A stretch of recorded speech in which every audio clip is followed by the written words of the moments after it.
Sejam bem-vindos, galera, para mais um Godcast. Hoje nós temos a honra, o prazer de receber uma pessoa muito especial, uma pessoa que tem o nosso carinho, o nosso respeito. Ele que transita pela teologia, liderança, fala muito de gerações, teólogo, pastor, pai. E hoje nós estamos diante aqui do pastor Júnior Silva. Pastor, muito obrigado pelo convite, viu? E seja muito bem-vindo ao nosso Godcast. Obrigado de verdade por ter aceitado. Eu que agradeço, um prazer imenso estar aqui, conversar, compartilhar com vocês. Isso é muito bom. Estamos aqui de novo, né, meus amigos? Né, Luquinhas e Ricardo. Isso aí. Seja bem-vindo, pastor. Obrigado. Uma honra tê-lo aqui com a gente. Vamos nessa. Bem-vindo. Vai ser um papo muito legal, viu? Olha, eu particularmente fico. Quando a gente estava pensando no tema, e falar desse tema é algo que mexe com a gente, porque nós estamos vivendo um momento de crise. A gente vive crise em termos de conceitos, deturpação. Eu acho que a gente permeia por vários ambientes em que a palavra ela é falada de uma forma de maneira conveniente. E esse assunto ele pesa porque a Bíblia não muda. A Bíblia é uma só. Eu acho que uma das primeiras coisas que eu quero perguntar para o senhor é o que é a igreja hoje? Qual é o papel da igreja hoje? No sentido de alertar e falar assim, ó, a Bíblia é uma só. Como é que a gente não muda isso? Como é que a gente propaga isso, sabe? Porque eu fico preocupado. Acho que a palavra está sendo muito deturpada. Boa pergunta, para começar logo assim de... Uma bomba aí. Pois é. A qualidade dos púlpitos está muito ruim, né? É lógico que assim, a gente fala não generalizando, mas a gente tem visto coisa muito ruim vinda do púlpito. E tem pessoas ouvindo, e tem pessoas aplaudindo, e tem pessoas compartilhando. Se não houver quem ouça, não vai ter quem fale. Ou vai começar e não vai continuar. Então eu acho que hoje o papel da igreja é formar. Porque se há deturpações da Bíblia, heresias, falso ensino, sempre houve esse tipo de coisa. A grande questão é o quanto de audiência isso tem. Se isso tem muita audiência é porque tem muita gente que não foi bem instruída e que está tomando isso como verdade ou como palavra de Deus. E é muito interessante, a gente vem de falar muito de reforma protestante, né? E pensar que a reforma ela tinha esse objetivo de fazer com que o texto ficasse acessível para todos. E por que precisava ficar acessível? Para que a população pudesse perceber o que estava fora da vontade de Deus, da palavra de Deus. E hoje nós temos acesso, mas não significa que estamos acessando. Então por isso que falta a formação. Temos acesso ao texto, mas quem que lê o texto? Quem lê e entende? Aquele problema do eunuco, né? Felipe pergunta, entende tu que lês? Então quem lê e quando lê, quem entende? Então, eu acredito que um dos papéis mais importantes da igreja deve ser a qualidade da formação dos membros da igreja, a formação bíblica dos membros da igreja. Será que esses irmãos estão crescendo em conhecimento bíblico? Como está a rotina de leitura bíblica, os estudos bíblicos? Porque quando você tem um povo bem informado, ele não vai perecer, ele não vai ser levado por heresias. Meu povo perece por falta de conhecimento. Então, acho que isso dá isso represa as heresias, né? Você não consegue mais ter essa audiência que tem hoje. Muito bom. E falando um pouco do que Júnior tem feito esses dias aqui na cidade de Salvador, explica pra gente o que seria a educação clássica. O que você tem feito aqui a partir disso, com a Escola Lamade, pra gente entender um pouco melhor. Ok, perfeito. Então vou apresentar rapidinho, né? Eu sou professor assim de algum tempo, né? Sempre tive essa vocação de ensinar, gosto de fazer isso. E hoje nós fundamos a escola, a Lamade Classical Christian School, que é uma escola de educação cristã clássica. E essa pergunta eu recebo constantemente, porque quando a gente fala de educação cristã, é mais fácil de imaginar o que é. Né? Educação cristã, educação com princípio cristão, educação que leva em consideração a Bíblia. Ok, apesar de dar para falar muito sobre isso, mas é mais fácil das pessoas já compreenderem e saberem o que é. Educação clássica. O que seria educação clássica? Tem gente que pensa que é educação tradicional, só que dentro da história da pedagogia existe uma escola específica de pedagogia tradicional. Então você vai pensar em alunos sentados na cadeira, virados para o professor, em silêncio, né? E aí só responde e o professor está ali expondo a aula e acabou. A palmatória, né? A temida palmatória, meu Deus do céu, não tem nada a ver com a educação clássica. Resumindo bastante, quando a gente fala clássico, a gente está pensando em duas coisas. Primeiro, historicamente, antiguidade clássica. Então, o clássico remonta a um tempo da história. Um período que a Grécia dominava o mundo e a cultura grega foi uma cultura muito disseminada, né? Então você tem ali uma cultura que se importa com a questão filosófica, com a questão da verdade. Você tem uma cultura que se importa com a questão do desenvolvimento físico, ginástica, Olimpíada. Você tem uma cultura que se importa com virtudes, fala de virtudes. E tem uma palavrinha que é bíblica e é grega, chamada paideia, que aparece no texto de Paulo aos Efésios. Paulo fala: pais, eduquem seus filhos na disciplina do Senhor. Disciplina ali é paideia, na paideia do Senhor. E paideia é difícil traduzir. Você pode traduzir como educação, como civilização, como cultura, como costume. Paideia é a educação dos gregos. Então o que é que Paulo, o apóstolo, está falando? Existe uma forma de pegar essa educação integral, abrangente dos gregos e cristianizá-la e fazê-la em Cristo. Ou seja, em Cristo eu não tenho só educação para a minha espiritualidade. Em Cristo eu tenho educação para as ciências, eu tenho educação para os relacionamentos, eu tenho educação para a economia, para governo, para tudo. Então Paulo está dando esse caminho para os irmãos ali, os pais, no caso, da igreja. Então a educação clássica, esse recorte, é uma educação que puxa da Grécia Antiga. Aí desenvolve na Idade Média, vem na Idade Moderna e assim por diante. O outro caminho para pensar a educação clássica é que quando a gente tem um filme que é muito bom, e por ser muito bom, ele pode ser antigo, mas ele sobrevive ao tempo, a gente fala esse filme é um clássico. É, verdade. Vamos assistir, isso é um clássico. Uma música muito boa, que pode ser antiga também, sobreviver ao tempo. Essa música é clássica. Então, clássico no sentido de ser aquilo que foi o melhor que foi produzido na história, e que por ser tão bom, ele perdura. Então, é a tradição testada pelo tempo. É o melhor do novo e o melhor do antigo, juntos. Então, clássico nesse sentido. Então, a educação clássica é uma educação que pega essa educação integral da Grécia, procura pegar os grandes clássicos da história, então o melhor da literatura, o melhor que foi produzido, pegar a linha histórica do que foi produzido nas ciências, na matemática, na linguagem, e oferecer para essa geração. É a nossa herança cultural. Então, a gente não pode privar a geração do que foi produzido antes, né? Tem uma expressão do Chesterton, que é até um autor católico, ele diz que ele chama isso de democracia dos mortos. Então, por que eu não posso ouvir quem já morreu? Por que eu tenho que silenciá-lo? Ele escreveu livros, ele deixou um legado. Isso é um pouco de orgulho, inclusive, né? Será que só a minha geração está produzindo coisa boa? Ninguém antes de mim produziu algo bom? E se produziu, como é que eu vou ter acessar? Como é que eu vou conseguir acessar? Nós não nos comunicamos com os mortos, né? Nenhum de nós acredita na comunicação com os mortos. Então, a única forma é acessar os seus escritos, acessar suas peças, acessar suas músicas, sua produção cultural. Então, a educação clássica é basicamente isso. O melhor da herança cultural da igreja, especificamente, especialmente, transmitida para essa geração, para as próximas gerações. Muito bom, pastor. Você falou sobre produção, sobre cultura, né? E algo que você postou nos stories esses dias foi um vídeo, né? Muito bom, eu vi. Muito bom mesmo.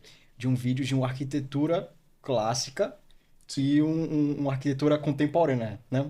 E caraca, velho. Muito bom, tipo, a produção deles voltada para a criação em si.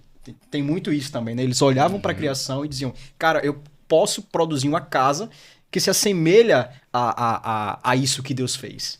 Exato. E hoje a gente consegue ver essa disparidade. Exato. A gente é o ideal de belo, né? Hoje é difícil falar de beleza, porque a frase mais comum sobre beleza é que a beleza é relativa. A beleza está no olho de quem vê. Sim. Então, ainda que haja alguma aplicação... Geralmente, quando a gente fala isso, a gente está falando de relacionamentos humanos. Então, se a namorada acha o namorado bonito, o namorado acha a namorada bonita, isso tem sua subjetividade. Obviamente que nós somos subjetivos. Mas quando você encontra uma grande catedral construída, todos que param ali dizem, nossa, é bela. É difícil você relativizar isso. E a criação de Deus. Quando a gente vai tirar férias, a gente não tira férias em escritório. Cinza de 4 paredes de concreto. A gente vai para a natureza. Então, você está diante do oceano maravilhoso, água cristalina, a praia, areiazinha branca, beleza. Uhum. A minha alma precisa de beleza. Por isso eu venho para esse lugar para descansar. E aquilo faz bem para a alma, transcende a alma. Então, essa questão da arquitetura é muito interessante por isso. Porque perdeu-se o ideal da beleza e a gente começou a entrar no utilitarismo. O que é útil? É barato, útil, prático. Pronto. Então, é bem minimalista nesse sentido. Mas a beleza, ela dá trabalho. A beleza, ela tem detalhe. A beleza custa caro, mas você vai morar ali. É o lugar que você vai voltar todo dia. Você vai ficar um tempo ali. Então, essa ideia de você construir com o que é belo é, inclusive, um princípio da educação clássica. Então, a educação clássica tem 3 princípios importantes: verdade, bondade e beleza.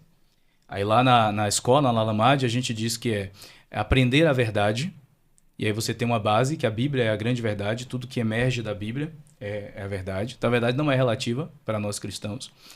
Praticar a bondade, não adianta você aprender, saber muito, mas aquilo não se traduz em prática do bem.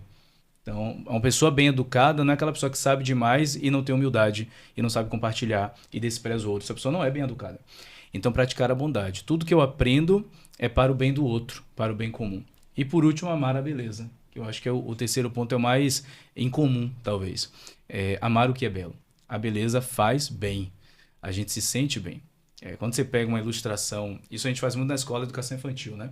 Você pega uma ilustração feia, aquilo gera uma inquietação na alma. Então, lá a gente faz curadoria, inclusive, dos livros. Então, tem livros que têm bons textos, mas a ilustração é feia, não sai pra gente. Você deve olhar para aquela ilustração, sentir tranquilidade, deve sentir paz, você deve sentir felicidade ao olhar para aquilo. E isso em todas as artes, né? Artes plásticas, música, tudo tem que ter beleza.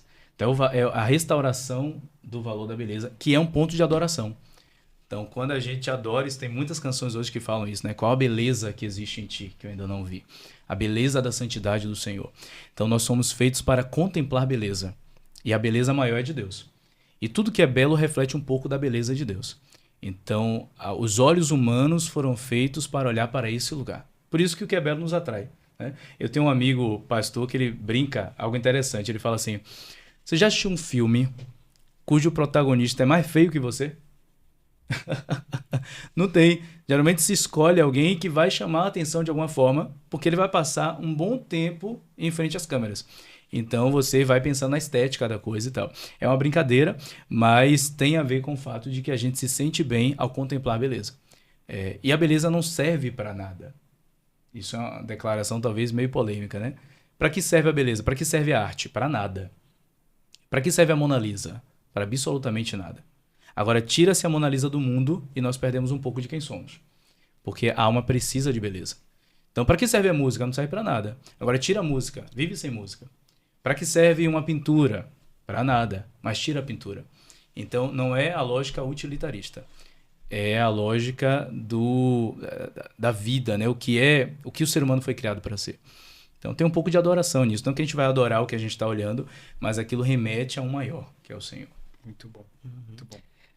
E nessa geração em que a gente é pautado e voltado muito para aquilo, igual você falou, né? Para que a gente vê, para que a gente experimenta...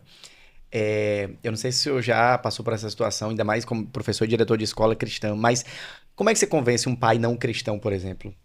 E ele chega para o senhor e fala assim, ó, não sou cristão, mas não estou concordando com o que está sendo ensinado nesse mundo pelas escolas, eu quero colocar meu filho e minha filha numa escola cristã.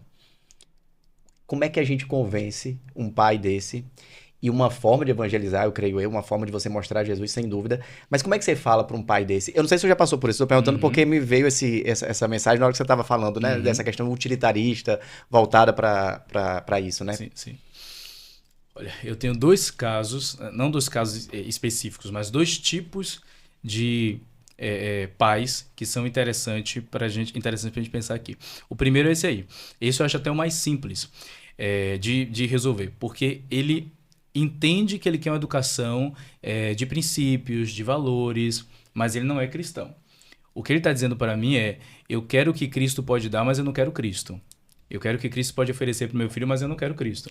Então, o que é que Cristo vai oferecer? Moral, bons costumes, valores, princípios, ok. Tudo bem. É o início de um caminho, né? Pedagogia é caminhar o caminho, é o início de um caminho. Mas eu preciso demonstrar, e eu faço isso para esse pai, que nós entendemos que a educação verdadeira tem um elemento da espiritualidade. Se a gente não pensar na regeneração do espírito, na conversão, não adianta a gente ter bons costumes, porque a tendência é a criança virar um pequeno moralista.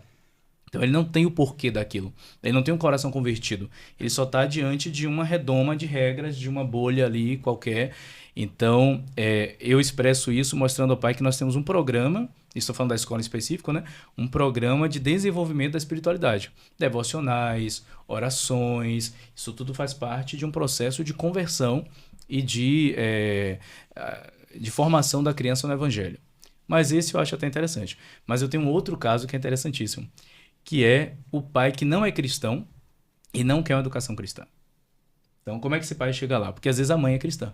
Ou o contrário, o pai é cristão e a mãe não é. Sim. Então, se é uma mãe, ela fica encantada, a educação cristã, clássica e tudo mais, mas ela diz, olha, a questão é meu marido. E agora?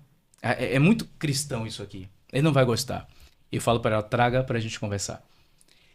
100% dos casos, a gente teve ali uma família que decidiu colocar a criança na escola. Por quê? Que massa. Porque eu acredito que a educação cristã tem que ser a melhor educação. Então não é cristão por ser cristão. O desafio da educação que eu proponho sempre, quando falo em alguns lugares, é o desafio do Monte Carmelo. Então Elias sobe o Monte Carmelo, os profetas de Baal também sobem o Monte Carmelo. É um monte público, todos podem subir. Os dois têm o mesmo objetivo, fazer descer fogo do céu. Um tem uma via, o outro tem outra via. A via dos profetas de Baal é a idolatria. Eles acreditam que Baal vai trazer fogo dos céus. Elias sabe que Deus trará fogo dos céus. Por quê? Porque Deus é verdadeiro e Baal não. Então a educação cristã é a educação que é a educação baseada na verdade. Então é a que vai dar certo. Então, no final das contas, a gente tem que subir o Monte Carmelo com a educação secular e a educação cristã. Quem vai descer de lá com os adolescentes e jovens melhor formados? A educação cristã. Então, eu não posso ter escola cristã que seja uma escola que não tenha excelência acadêmica. Eu não posso ter um curso de formação cristã que não tenha excelência acadêmica. Eu não posso ter um curso teológico que não tenha excelência acadêmica. Boas literaturas, uma boa didática. Eu não posso ter um podcast. Por isso que a gente está no podcast, né? Bons equipamentos, boa conversa. A gente precisa ter a qualidade que transparece quem Cristo é. Então, quando eu começo a apresentar a excelência da educação, eu já tive um pai que não era cristão que me disse assim, olha, mudou completamente o meu pensamento.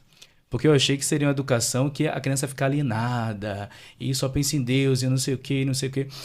E depois ele olhou e ele disse, não, vocês realmente têm uma educação excelente. Então eu quero que minha filha fique aqui. E ele não queria saber de crente. Então, nós entendemos que aquilo que é do Senhor é verdadeiro. E a verdade, ela se comprova. Quando ela aparece, ela se manifesta, a mentira cai por terra. Então, esse é o caminho que a gente segue e que eu acredito que é o melhor caminho para qualquer coisa que um cristão faça. A gente não precisa ter medo, né? Porque nós temos a verdade. Então, nós precisamos ficar batalhando também. A gente precisa mostrar. O evangelho é propositivo. Você faz a proposta, se aquilo é melhor, tende a se consolidar. E é melhor. Cristo é a melhor opção de todas. Não tem outra alternativa comparável. Muito bom mesmo. Muito bom. O que o senhor enxerga na realidade da educação hoje brasileira que te fez ter essa visão de que a gente precisa de uma educação clássica, né? Além da relativização da beleza, que é um ponto que já se tornou muito comum, acho que até mais fora do Brasil do que dentro do Brasil. A gente Sim. ainda tem um certo senso de beleza, mas tem se tornado cada vez mais evidente, né? Sim, tem muitas coisas. Quando a gente pensa em educação brasileira, tem assim, uma lista de questões que a gente pode apontar do porquê que a gente vai mal, né? Então, você tem, por exemplo, um teste internacional, chama PISA, que avalia cerca de 70 países no mundo todo em linguagem, ciências e matemática. Em matemática, o Brasil está na posição 65.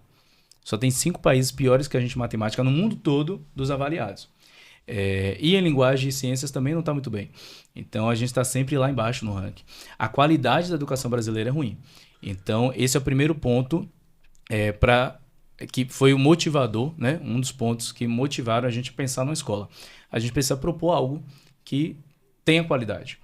Mas essa qualidade não é só uma questão acadêmica. Essa qualidade é fruto de, eu poderia dizer, um niilismo, uma ausência de sentido. A criança ou adolescente não tem por que estudar. O adulto não tem por que estudar. Quer dizer, a gente destruiu de tal forma a cadeia da realidade das pessoas que elas não conseguem se situar no mundo. Então, não faz sentido para elas qualquer tipo de dor, de privação, de sofrimento para chegar a um bem maior. Porque este bem maior sequer existe. A gente relativizou de tal forma que o bem é relativizado. Então, como é que vai haver um bem maior? Qualquer tentativa de hierarquizar também não é bem vista, né? Então, quando você perde o objetivo, a educação não vai ser abraçada. Porque a educação é uma trilha de formação. E aí a gente sabe, quando a gente fica adulto, a gente percebe que a gente teve que renunciar, a gente teve que sofrer alguma coisa, padecer alguma coisa, por um bem maior. E a criança não entende isso, né? A criança não sabe nem o que é o amanhã. Se você falar, olha, fica quietinho que amanhã você vai receber tal coisa. A criança não tem senso de amanhã, só tem senso do agora.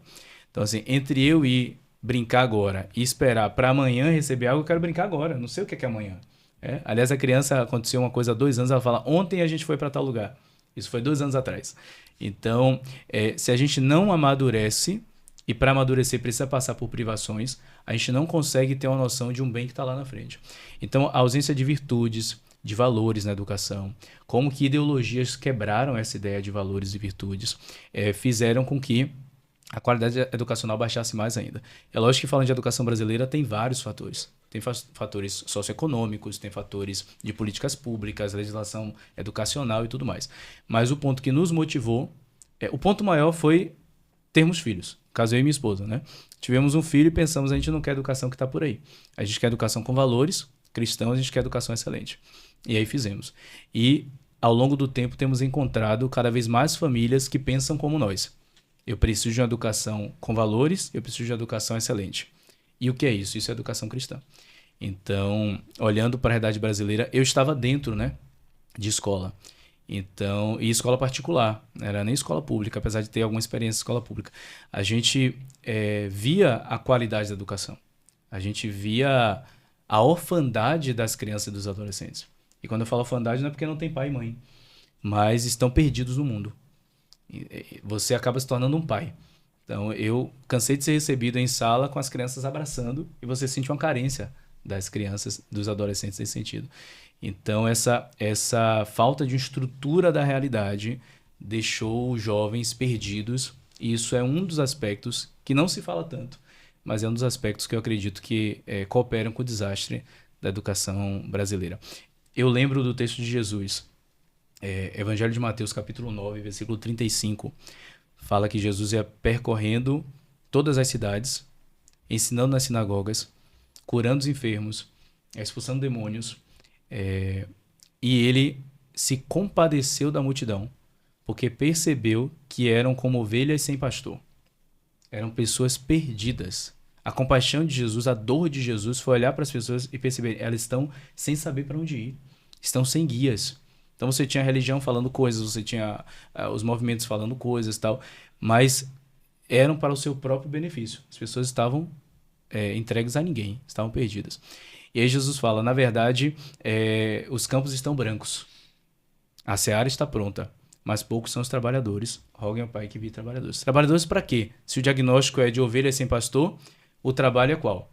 É pastorear o coração das pessoas. Aí tem até um livro, né? Importante de educação, que é Pastoreando o Coração da Criança. Então, no final das contas, todos nós temos um papel pastoral na vida. Com amigos, com colegas de trabalho, as pessoas estão perdidas e a gente precisa ter a compaixão. Sem se compadecer, uma causa nasce quando eu sinto uma dor.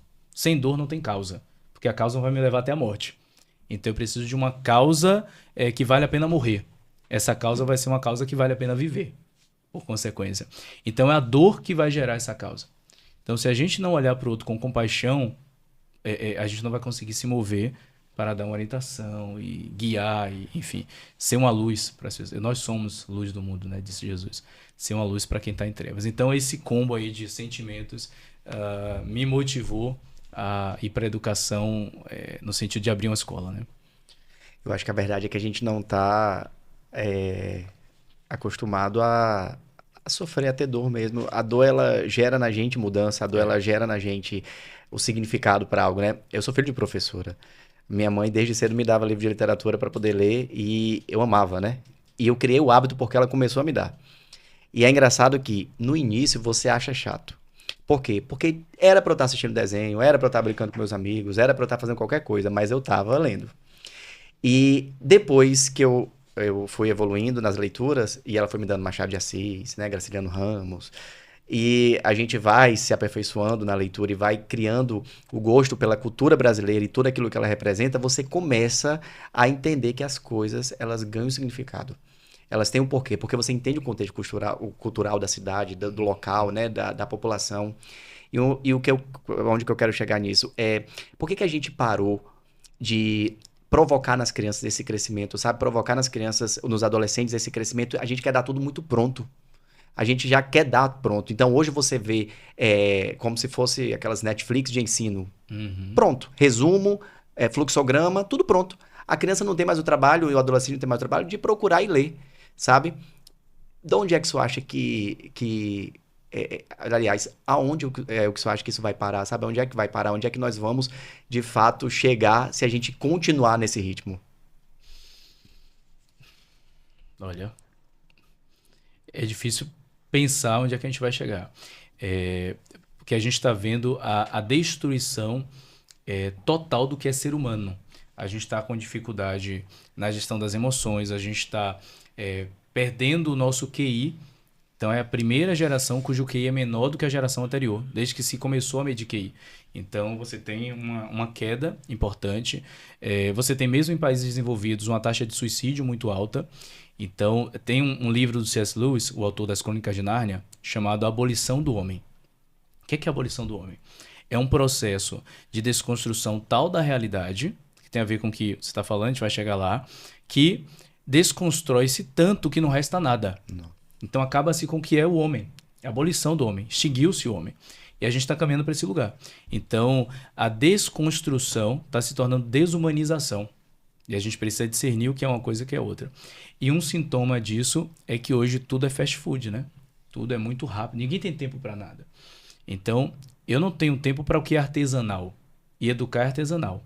Criar é artesanal. Estamos falando de crianças. Então o primeiro local é a família. Qual pai tem tempo hoje para a família? Qual mãe tem tempo hoje para a família? Qual mãe tem tempo para si? Qual pai tem tempo para si? Ninguém tem tempo para nada. A frase mais comum quando a gente fala com alguém, e aí, como é que tá? Tô na correria. Tá todo mundo correndo. E quem tá correndo não tem tempo de prestar atenção. Então você só presta atenção quando você tá andando com calma e olhando e observando. Quem tá correndo não presta atenção, perde o melhor da vida. Quem tá correndo cansa mais rápido. Quem está correndo pode tropeçar.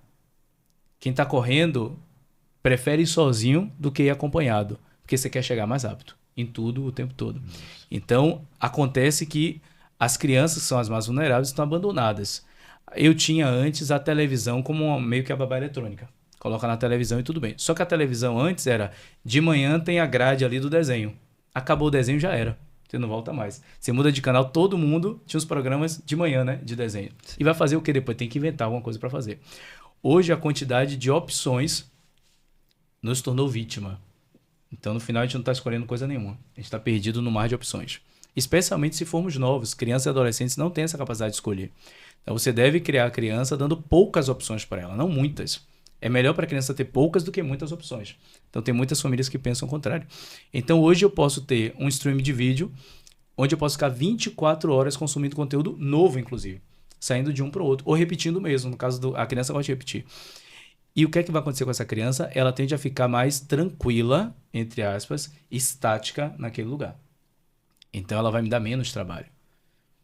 Só que, quando eu faço isso, o raciocínio daquela criança está sendo prejudicado, o desenvolvimento motor daquela criança está sendo prejudicado, o desenvolvimento da linguagem daquela criança está sendo modificado e, portanto, prejudicado.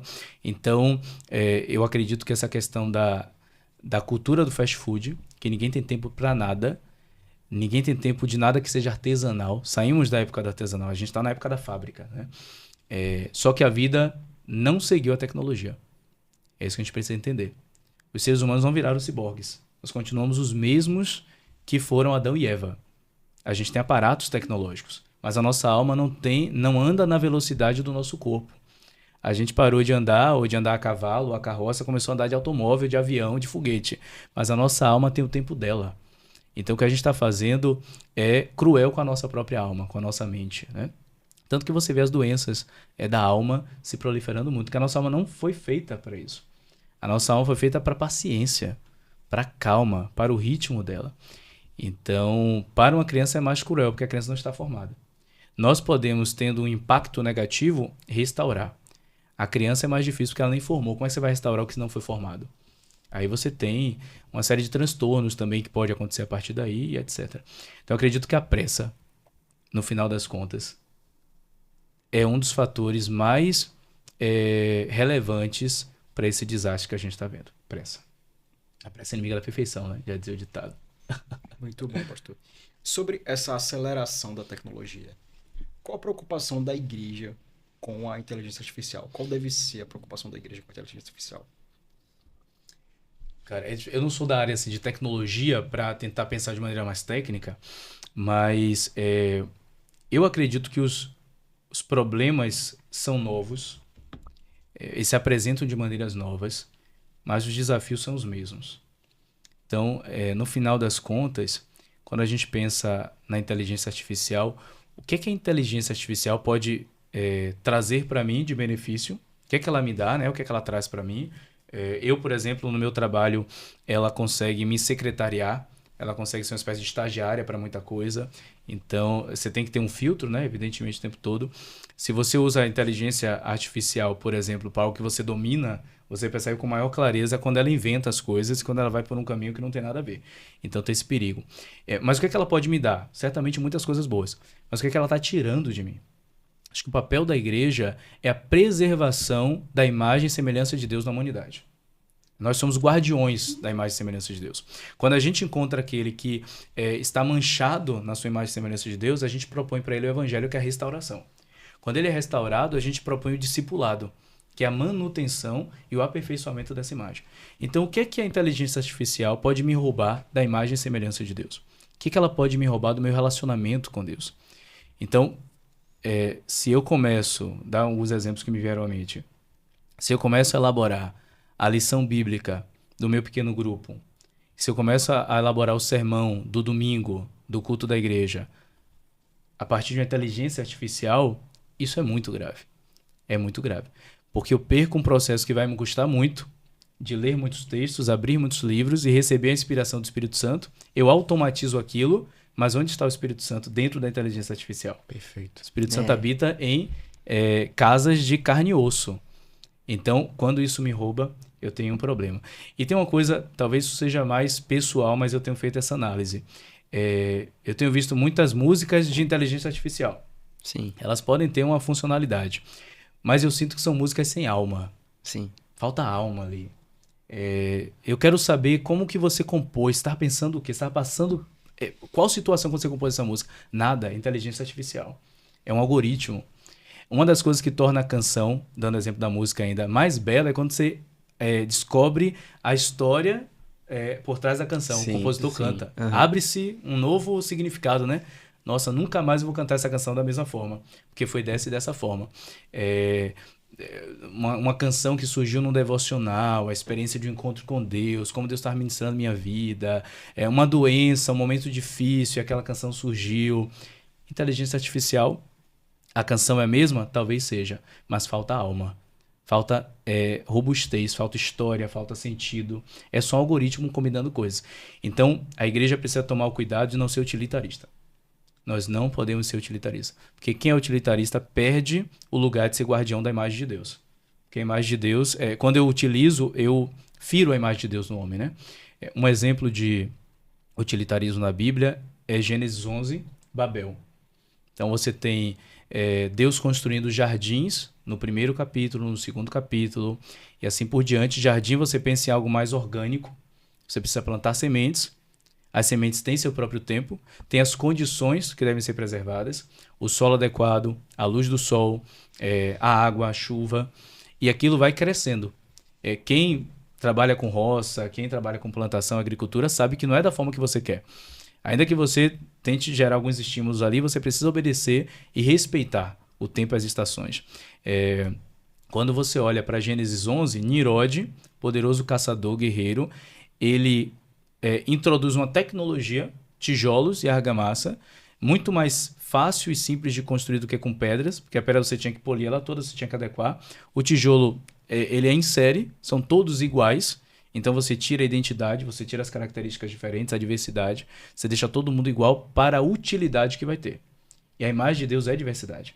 O primeiro exemplo da imagem de Deus na criação é que Deus criou homem e mulher. Então Deus criou a humanidade à sua imagem, homem e mulher. Ou seja, ser a imagem de Deus é ser diverso. Quando eu torno todo mundo igual, eu estou ferindo a imagem de Deus nessa pessoa. Mas é mais útil todo mundo igual. Porque diversidade dá trabalho. E todo mundo igual, eu tenho condições mais rápidas de chegar aos meus resultados. E aí se constrói uma torre. Todo mundo de tijolinho. O problema é, cada um tem seu próprio interesse, o resultado dessa torre é destruição. Confusão e destruição. Então aquilo que era para matar a diversidade, para que eu tivesse um resultado maior, gera uma diversidade maligna, que é a confusão, ninguém se entende mais. A diversidade bíblica são as pedrinhas, né? Deus, a igreja são pedrinhas vivas. Então é uma diversidade que gera algo uniforme. Mas a uniformidade que mata a diversidade gera confusão. Então no final eu quero uma coisa e tenho outra, mas quando eu quero outra coisa eu tenho uma. Aquele que perder a sua vida vai ganhar, aquele que preservar a sua vida vai perder. Então, acredito, eu nem lembro a pergunta que a gente foi para tanto isso. Utilitarismo é exemplo de utilitarismo na Bíblia. Exatamente. Então, o que é a inteligência artificial? O que a igreja tem que pensar sobre isso? Não cair na lógica do utilitarismo. Nós não somos esse tipo de povo. Nós não somos Babilônia. Nós somos reino de Deus. Nós somos um jardim, né? Então, é tecer o processo. Os temas estão bem conectados, né? Porque a gente vai... Uma resposta a gente vai chegando na outra porque tem tudo a ver. É processo.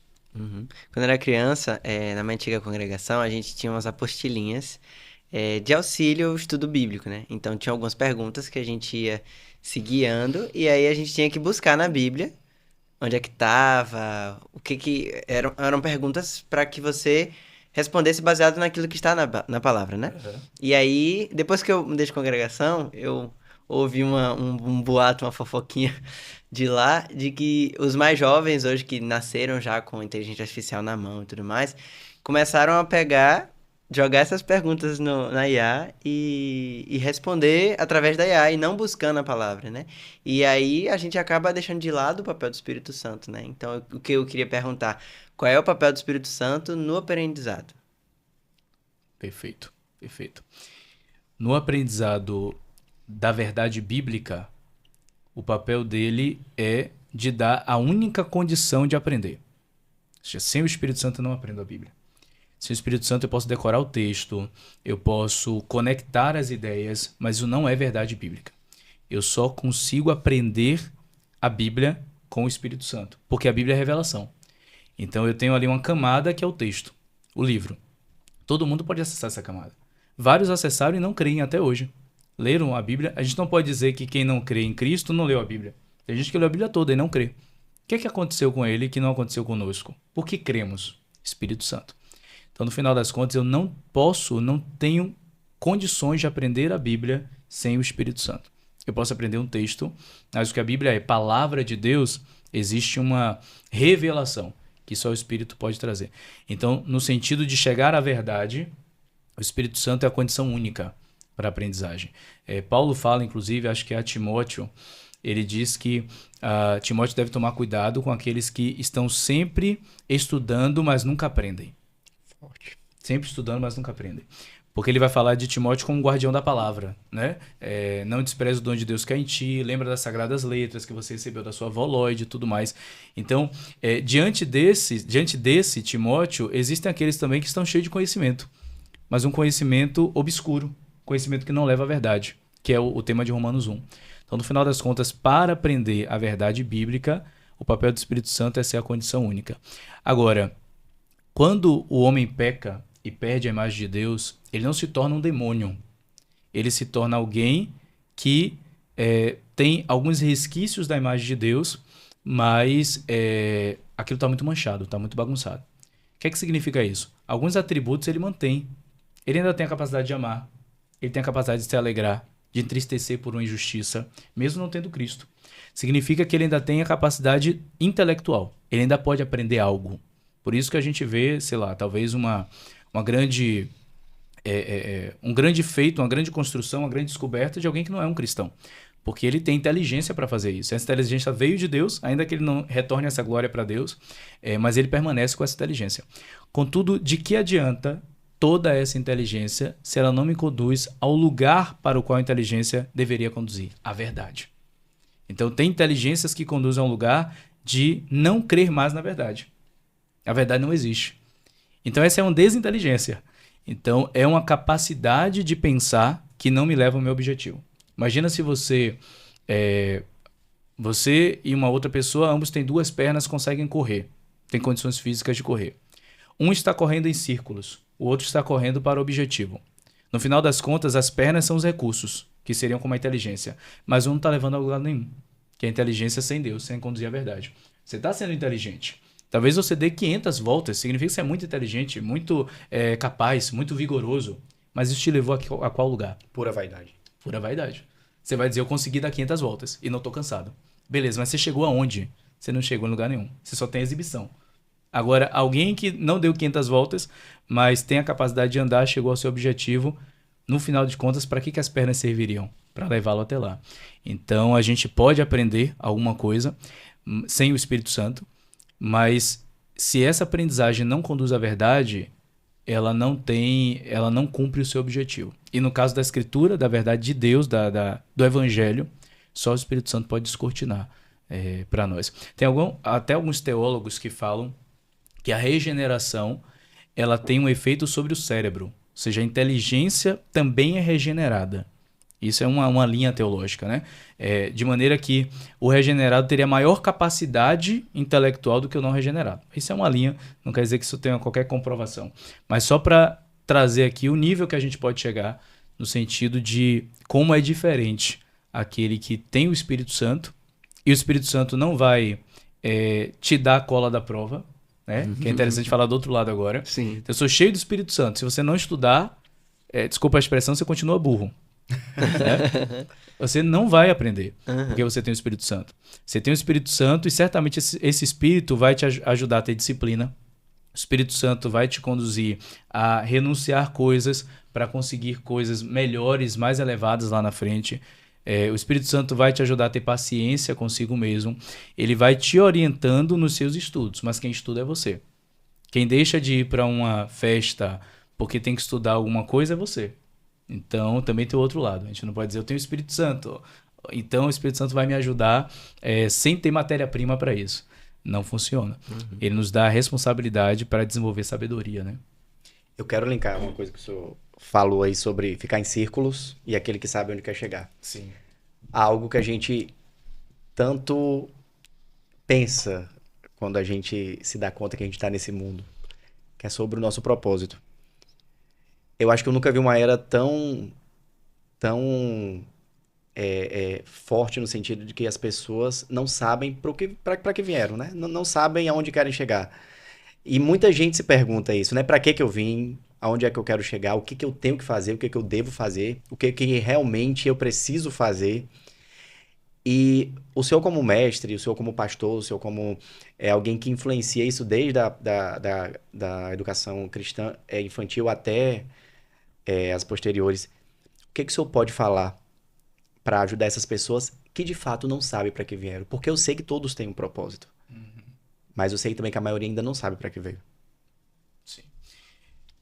A primeira coisa é muito motivadora. Quando eu não sei para que eu existo, eu fico perdido, a minha vida não tem sentido, parece que ninguém me ama, ninguém está olhando para mim, sou eu por eu mesmo e para quê? Será que vale a pena? Né? A boa notícia é, independente de conhecer ou não o propósito, independente de acreditar ou não que tem um propósito, todos nós temos um propósito. É isso. Porque temos um Criador. Essa é uma verdade libertadora do Evangelho. Eu posso estar vendo o propósito, pode fazer sentido para mim ou não, eu posso acreditar nele ou não, mas eu tenho um propósito. Isso é invariável. Nada que eu faça vai tirar o fato de que eu fui criado por Deus, por um ser pensante, inteligente, para as boas obras. Deus me criou para algo. Deus me criou para a alegria, inclusive, para me alegrar nele eternamente. Então, o bom a se pensar é esse momento, essa situação, essa condição de se ver sem propósito, sem destino, sem significado, ela é completamente situacional. Ela não é verdade sobre você. ela é como você está vendo as coisas. Então, quando as nuvens elas tapam ali o sol, não significa que o sol sumiu. Significa que eu não consigo mais enxergar. A partir do momento que elas se dissiparem, eu vou perceber que o sol estava ali. Então, não ver sentido é ter um céu cheio de nuvens. Não é que o sol não existe. As nuvens vão se dissipar. Como é que as nuvens dissipam? Se o sol brilhar, se o sol aquecer de tal forma que conseguir dissipá-las. Então, como é que eu encontro o meu propósito? Não é olhando para mim. Isso aqui é bem interessante. Olhe para dentro de você, olhe para o seu coração. Você vai naufragar lá dentro. Você vai submergir seu próprio interior. Como é que eu encontro o meu propósito? Não é olhando para o que falam. Porque as pessoas têm visões distorcidas sobre mim. E às vezes muito cruéis. Então eu vou ficar pior do que eu já estou com o que falam. Ou às vezes as pessoas me bajulam e me dão elogios que não correspondem a quem sou. Então eu vou andar em auto-engano. Não é olhando para as pessoas. Então o que é que eu faço? Eu não posso olhar para mim, ou não devo olhar para mim, nem devo olhar para as pessoas.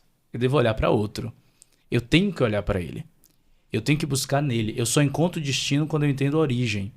Eu não tenho como saber para onde eu estou indo se eu não sei de onde eu vim. Eu tenho que voltar os meus olhos. Então, para quem está se sentindo aí, não sei para onde vou, está em crise vocacional, crise profissional, não sei quem sou, nada faz sentido, a boa notícia é, sim, faz sentido. Sim, tem um lugar para onde você vai, você só não sabe, de fato, a expressão está certa, não sei, mas tem. Como é que eu descubro? Olha para Deus. Você olha para o Criador. Se você quer saber para que algo serve, você olha para quem criou ele, para quem planejou, para quem projetou. Como é que eu olho para Deus? Duas maneiras. Primeira, ora. Se coloca diante de Deus e fala, Senhor, revela-te para mim. A minha vida está sem sentido, eu estou como ovelha sem pastor, eu não sei para onde eu estou indo. Eu estou fazendo coisas erradas vez após vez. Eu estou tentando e não está dando certo. Parece que a minha vida acabou. Olha para mim, se revela para mim, manifesta-se a mim. E Deus, se Deus for real, ele vai te responder. E Deus é real. Então você pode fazer um teste. A gente não está aqui falando de fantasias para te ludibriar, né? Sim, com certeza. Então, se Deus é real, ele vai te responder. Então, testa, experimenta isso. Fala de todo o coração e vê o que vai acontecer. Vai acontecer. E a outra forma, Deus, em sua infinita sabedoria, a fim de nos auxiliar a percebê-lo e a perceber as suas orientações e sua vontade, seu pensamento sobre nós, ele não deixou isso na esfera subjetiva. Às vezes você ora e fica confuso. Será que foi meu coração? Será que foi Deus? Será que é isso? Será que é aquilo? A Bíblia não. Não tem como você ler um texto e será que foi eu que escrevi? Não foi você.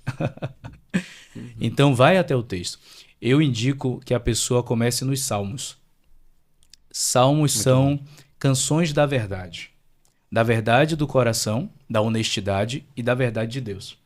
Então nos Salmos eu encontro consolo para minha alma, uma direção, um bálsamo do Senhor, e eu encontro pessoas, especialmente Davi, que têm as mesmas crises que eu. Então eu me identifico, porque ele está orando, ele está clamando. A gente lê as palavras de Davi e fala, são essas as minhas palavras. Eu nunca imaginei que eu ia achar isso na Bíblia. É isso que está na minha mente. Seja a maldade do seu coração, seja a perdição da sua alma, está tudo ali na alma de Davi também. Porque uma coisa é certa, nós podemos estar em culturas diferentes, em épocas diferentes, em condições sociais diferentes. Todos nós continuamos humanos. E a Bíblia faz questão de nos mostrar isso. Então você olha um salmo de Davi e você se identifica. Então essa oração do salmo vai ser a sua oração. Minha orientação prática, pega um salmo, lê esse salmo, lê ele em voz alta. Quando você lê o salmo em voz alta, você já está lendo a Bíblia, que você precisa, nós precisamos, orando ao mesmo tempo, e você está orando a coisa certa. Então se você não tem força para orar, leia um salmo em voz alta que você já está orando. Então é uma ajuda para a alma, porque Deus ouve a oração. Mesmo a oração que você não elaborou, mas o seu coração está tentando dizer, você só não tem as palavras. Às vezes o salmo tem as palavras para você.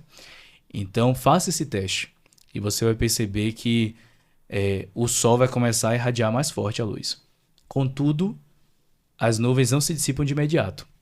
Tenha paciência.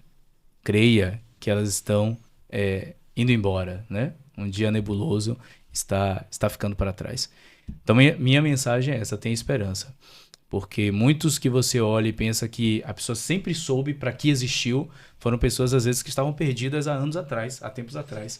E hoje o Senhor apareceu no caminho dele e ele sabe quem ele é. Como eu disse no início, né?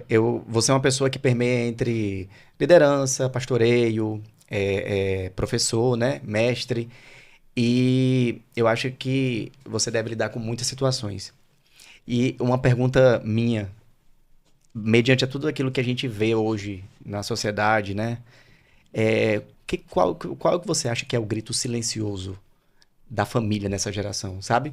Porque eu acho que há um grito silencioso da família nessa geração. E o que a igreja precisa primeiro ouvir antes de ter que responder logo? Essa é a minha pergunta. Eu considero a pergunta profunda essa. Que pode ser alvo de muita reflexão. Mas enquanto você falava, para mim a resposta do grito, né, do clamor, é que tá todo mundo gritando Abba. Tá todo mundo gritando Pai.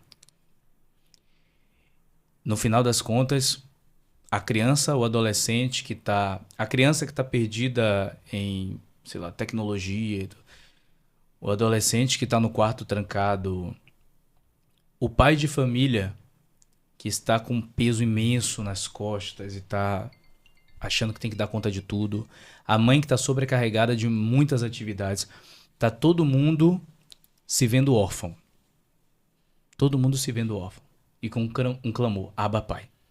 Abba Pai. Que é o primeiro clamor. Essa palavra Abba é a mais fácil, né, de falar. Então a criança fala logo Abba. Como que a igreja pode responder a esse clamor? Vou voltar aqui para responder isso. Eu entendo que esse clamor é o mesmo da época de Jesus. A época de Jesus era uma época estranha. Você tinha os judeus em Israel, mas eles estavam sob o Império Romano. A cultura já estava helenizada com os gregos. A religião judaica tinha várias linhas, né? A gente pode chamar de facções religiosas e tal. Era uma confusão muito grande. Estava todo mundo se sentindo abandonado. Qual foi a resposta de Jesus? Jesus veio para mostrar o Pai. Tanto que quando ele ensina a orar, ele coloca isso lá no topo. Pai Nosso.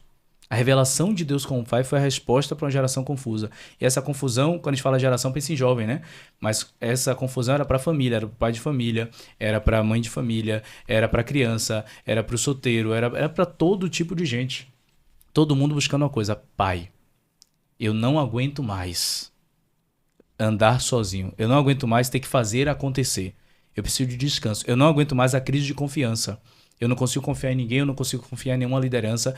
Eu preciso de um lugar que seja confiável e que seja um lugar para eu recostar a minha cabeça no peito.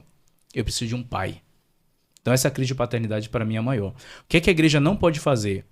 Respondê-la com gambiarras. Responder a crise com gambiarra. Porque a crise da paternidade é a crise mais usurpável que você pode ter. Ela é lucrativa. Porque quem precisa de um pai está perdido, está vulnerável, e qualquer liderança e direção que acolha vai ser seguida. E quando eu acolho e lidero, eu tenho a alma daquela pessoa. Então eu posso manipular essa pessoa. A igreja não pode dar a resposta da gambiarra. A igreja precisa resistir à tentação de paternar as pessoas. E sair da frente, ser o canal para mostrar o pai. Isso é muito difícil. Porque requer sair do controle. Eu acho que hoje, para uma geração em descontrole, a igreja não deve buscar ter controle. Creio que em muitos momentos a igreja está buscando ter controle. Está tudo fora de controle, a gente precisa controlar. A gente não precisa controlar. A gente precisa mostrar para essa geração em descontrole que Deus está dando uma proposta que vai deixar tudo no lugar. Então não são controles humanos, religiosos, políticos, econômicos, sociais. É apresentar o Pai. Aqui está o seu pai. Aqui está o seu pai. E quando o papai chega, acabou. Tudo faz sentido imediato. Não precisa ter palavra. O papai chega, tudo faz sentido. Então você vai para o acolhimento do pai. Quando o pai é reconhecido como pai, você só pensa no abraço. E naquele abraço, todas as suas crises se vão. Todas as suas perguntas são respondidas sem nenhuma palavra. Por isso que Deus se manifesta como pai. E Cristo vem como um filho. Cristo vem como aquele que vai se identificar contigo e vai dizer, tem um pai para nós. Então a igreja não deve paternar. A igreja deve dizer, tem um pai para nós. Vamos atrás desse pai. Deus, se ele brinca de esconde-esconde, ele é como aquele pai que brinca com a criança de esconder, ele fica atrás da cortina e deixa o pé para fora. Ele quer ser achado. Aí a criança acha, fala, achei o papai. toda meritosa, né? Ela acha que realmente ela encontrou. Não sabe que o pai estava querendo ser achado. Então, o pé de Deus está para fora da cortina. A gente só precisa brincar. A gente precisa ir atrás dele. Quem estiver indo atrás de Deus vai achar. Porque Deus não se escondeu para não ser achado. Deus se escondeu para te provocar. Para você tomar uma atitude de ir atrás dele. Mas ele vai ser facilmente encontrável. Porque ele se dá a conhecer. Então, acredito que a resposta da igreja... Acredito que a crise da alma é Abba. Abba Pai. De todas as almas humanas. E a resposta da igreja é mostrar esse Pai. Aqui está o Pai. Abba Pai. Muito bom. Júnior, se você pudesse dar uma palavra hoje para a igreja brasileira, qual palavra seria? Simplicidade. Tem uma história, acho que atribuem a São Tomás de Aquino, me parece, mas parece que é uma anedota, não há uma veracidade, né? Que diz que um papa falou para ele, mostrou para ele as belezas do templo e tudo mais. Disse: olha só, nós hoje temos ouro, nós temos riquezas, olha tudo que nós construímos. Olha só, antes Pedro, João falavam não ter ouro nem prata. Agora a gente tem tudo isso. Olha o que Deus nos deu. E São Tomás, nessa história que eu vi era São Tomás, ele diz assim: é verdade, hoje nós temos ouro e prata que Pedro e João não tinham, mas não temos mais a capacidade de dizer levanta-te e anda, que eles tinham. Então ganhamos o que eles não tinham, mas perdemos o que eles tinham. No final, o que é que tinha mais valor? Então nós, igreja no Ocidente, temos a tendência de nos tornarmos confortáveis, nos tornarmos cômodos pelo conforto que temos. E a gente precisa de simplicidade. Tem outra história que eu lembro sobre isso, para ilustrar rapidamente. Tem uma história de um imperador que era apaixonado pela sua esposa, a imperatriz, e ela morre, e ele fica enlutado, bastante enlutado. E então, para homenageá-la, ele pede que coloque as cinzas num recipiente e construa um grande castelo para honrar a vida daquela imperatriz. Então o castelo mais bonito do mundo é construído para ela. E ele constantemente vai até aquele castelo. E é tão bonito que ele começa a olhar para as janelas, para os detalhes e caminhando por ali. Um certo dia, caminhando, ele tropeça em algo. E ele fica extremamente irritado e diz aos seus servos: quem colocou esse negócio no meio do meu lindo castelo? E os súditos olham para ele e falam: o senhor pediu para colocar. São as cinzas da sua esposa. Então ele ficou tão envaidecido, tão encantado pelo que era externo e foi construído, que ele esqueceu o objetivo do que foi construído. Então nós, como igreja no Ocidente, eu acho que nós temos muito. E não é pecado nem errado ter. A questão é que nós podemos achar que o que temos é mais importante do que o que precisamos preservar, que é a essência de Deus, o Evangelho, que é sempre muito simples. Então um passo para trás na simplicidade talvez seja um avanço muito grande para a igreja. E a gente pode olhar o que está acontecendo na igreja na África, na igreja em partes da Ásia, e você vai perceber que eles têm muito pouco, mas estão vivendo em grande satisfação espiritual, contentamento, alegria, avivamento. Então, simplicidade. Não podemos nos distrair com o que temos. Não necessariamente precisamos não ter, mas também se não tivermos, ok. Mas não precisamos não ter. Não é sobre ter ou não ter. É sobre onde está o nosso foco, a nossa atenção, o nosso olhar. Então, talvez uma palavra que pode ser pauta de oração para nós é simplicidade. Voltar à simplicidade. Estar nesse lugar de simplicidade. Olha, eu quero dizer que é sempre muito bom estar com o Júnior, né? Meu Deus. É muito bom desfrutar de momentos e mesas como essa. Eu falo isso porque o culto ele não deixa de ser uma mesa, né, com o Senhor. E toda a vida que o Júnior está ministrando, está pregando, ele ensina de uma forma em que a gente não é só confrontado, mas a gente é edificado, exortado e você entende que está na palavra. Eu quero honrar a sua vida, pastor. Muito obrigado de verdade por esse momento. Você é uma voz que a sociedade clama nesse momento. Eu acho que nós precisamos de vozes assim, pessoas assim, para poder falar o que está na palavra aplicado na sociedade. O que está na palavra aplicado na vida das pessoas, no cotidiano das pessoas. Júnior também está no nosso devocional, a cada 15 dias do Godcast. Quem não ouviu ainda, vai lá no Spotify e ouça, porque está muito bom. E muito obrigado por ter aceitado esse convite, pela presença, porque é muito bom, sempre muito bom estar nessa mesa com você. Muito obrigado mesmo. Eu que agradeço, me senti muito honrado de estar aqui conversando com vocês. Esse projeto lindo, então tenho certeza que ele vai alcançar muitas vidas, pelo coração que vocês têm, pela verdade que há em vocês ao construir tudo isso. Então que alcance muitas vidas, que vocês prossigam, sejam encorajados, né? Como a mulher samaritana provou de uma água e foi anunciar para todo mundo. É isso. Então acredito que a água que vocês beberam de Cristo, o podcast é uma maneira de vocês anunciarem para todo mundo. Então que toque mais pessoas, transforme mais pessoas. E eu fico extremamente honrado de estar aqui, participar dessa mesa, que tem recebido e vai receber ainda grandes homens e mulheres de Deus. Eu fico feliz de ter participado e cooperado com vocês, ter esse tempo. Não sei quando o pessoal vai estar assistindo a gente, mas que a qualquer hora essas palavras tenham abençoado e tenham encorajado e avançado, feito avançar, né, a vida de todo mundo que está ouvindo a gente aqui. E só para lembrar que o nosso café hoje, diga lá, Ricardo e Lucas. Café com Fé, patrocinados. Para quem não com conhece, Fé. é uma cafeteria aqui de Salvador, dos nossos pastores lindos da Lagoinha. E a gente fica muito honrado em realmente saborear, né, esse café aqui na mesa junto a essas palavras liberadas do coração aí do Senhor, através do nosso pastor. É isso, né, meus amigos? Se você está assistindo até agora, se inscreve no nosso canal, deixa o seu like aí, encaminha para alguém que precisa ouvir a palavra que foi liberada aqui nessa mesa. Exatamente, acompanha aí. Toda segunda-feira a gente tem a devocional, ou com o Miller, ou com o próprio Júnior. E acompanha a gente pelas redes sociais, a gente sempre vai estar postando cortes e momentos interessantes desse momento aqui nosso. E é isso aí. Isso aí. Obrigado, viu? Vamos nessa, Deus abençoe. Amém.